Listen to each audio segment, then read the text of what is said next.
natin maleta. Kasya kaya tayo sa isang tuktok? Tingnan mo yung mga maleta natin, oh. OMG. Ay, ayusin naman natin to.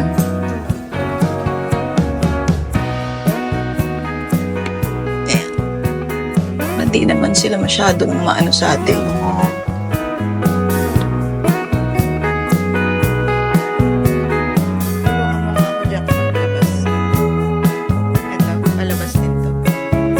Bye room. Bye-bye. Thank you for letting us stay.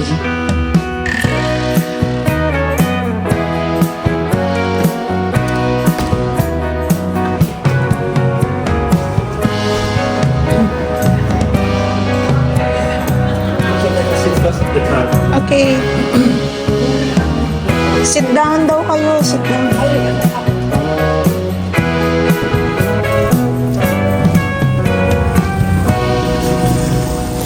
Bye Picnic Hotel. Hi guys, actually paalis na kami ngayon. It's our day 5 here and pauwi na kami ng Manila.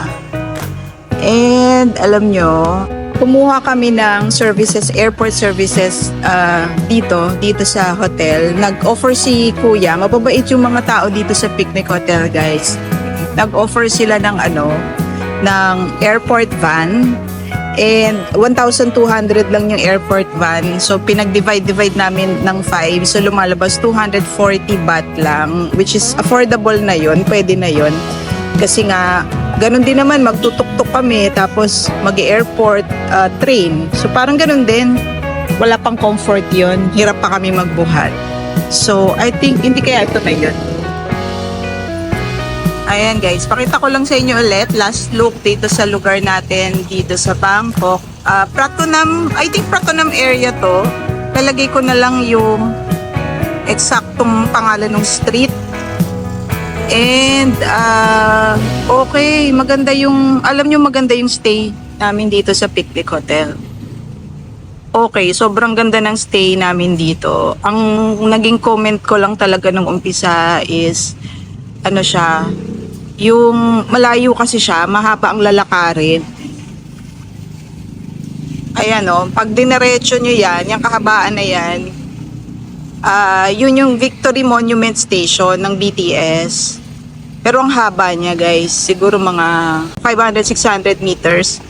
Tapos kung airport naman, dito naman yung daan nyo. Kasi nung nanggaling kami ng airport, dito kami dumaan sa kabilang side. Yan, pag dinaretso mo yan, tapos liliko ka ng kanan sa dulo. Doon sa station, Ratchaprarop Station naman. Direct to airport yon. So siguro kung mga bata, pwede kung bata kayo. Pero kung may kasama kayong senior talaga, hindi talaga pwede. Mahihirapan talaga kayo. Anyway, ito din yung park, yung kinukwento kong park. Pwede pumasok dyan. Ayan yung van na hinire namin. Airport van. Care of, dun sa hotel. Sila na yung may mga contact na siguro sila. Alam na nila kung sinong tatawagin. Kagaya rin kahapon, nung nag-tour do sa floating market.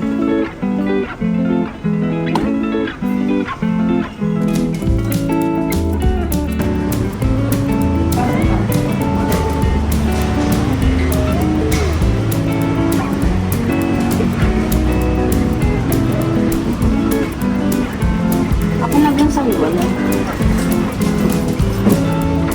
Sa loob ka na kasi mahirap nang pumasok.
nandito tayo ngayon sa Suvarnabhumi Airport.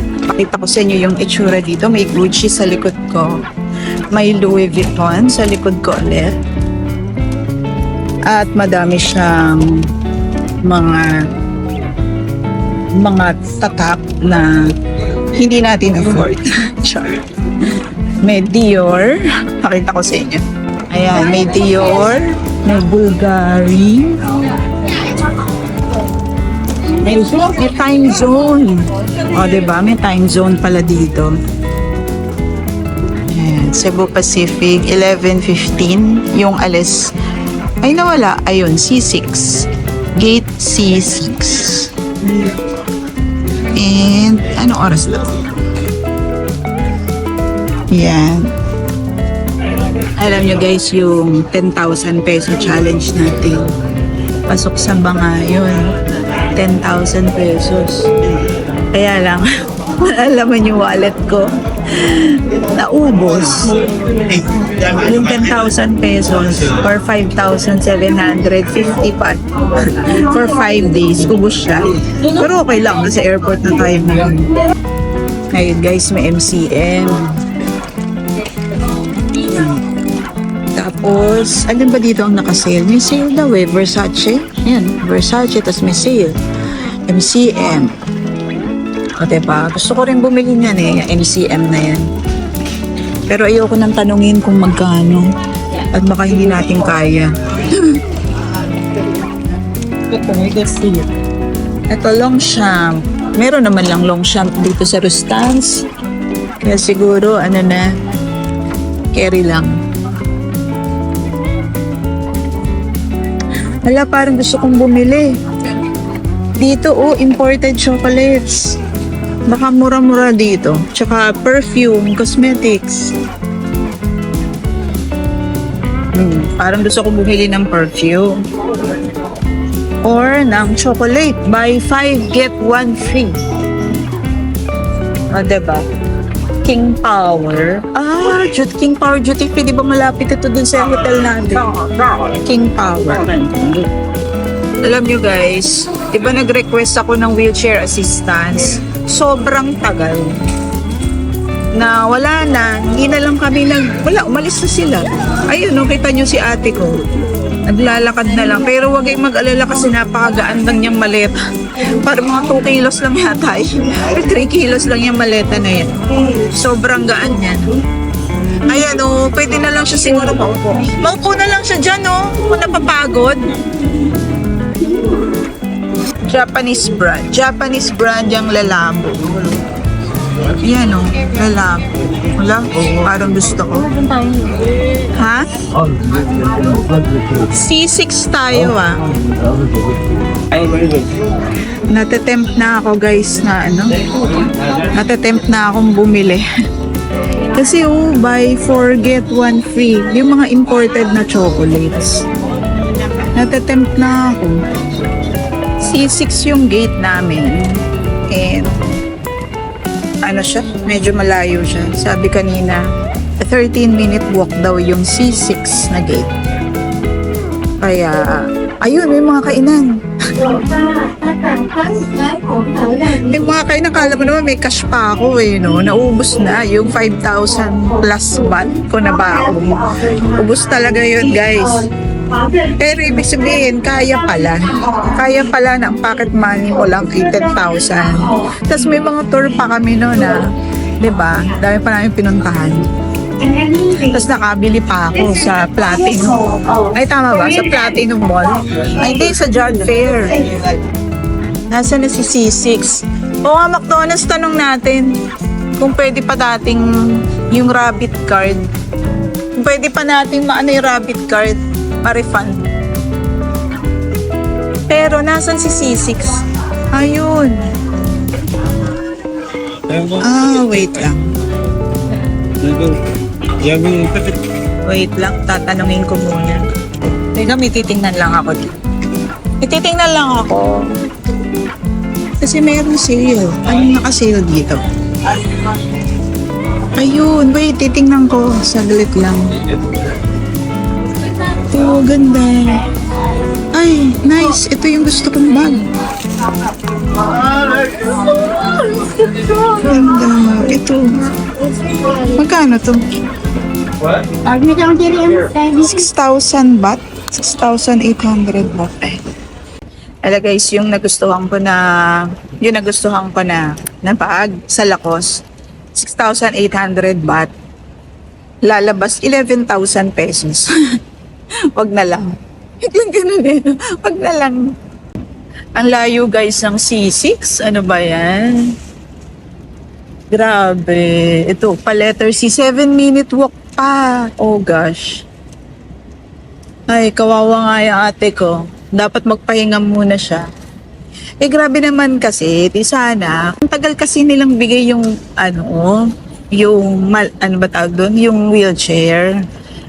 Ang tagal na namin naghihintay eh. Eh di sana sinabi nila na matagal yung wheelchair nila. So yung wheelchair na lang namin ang ginamit. Although tinanong din kami kung gusto daw namin na yung wheelchair na lang namin ang gagamitin. Pero ang sabi namin, wag na. Yung kanila na lang. Eh napakatagal naman. O diba, nainip na rin sila. Ayun. Ay, sorry. Kawawa naman si Ate Beo. Ang layo na nung nilalakad niya. 7-minute walk pa daw. Yung gate C. Hanapin na lang natin yung C6. Natatanong ko na yung gate C.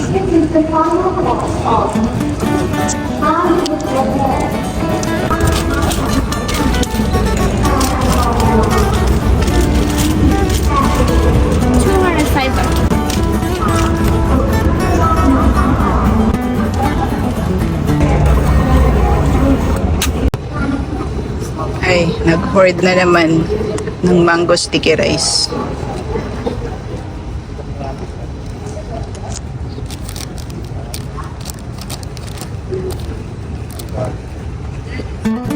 So anyway guys, thank you sa pagsama sa buong season natin ng Bangkok.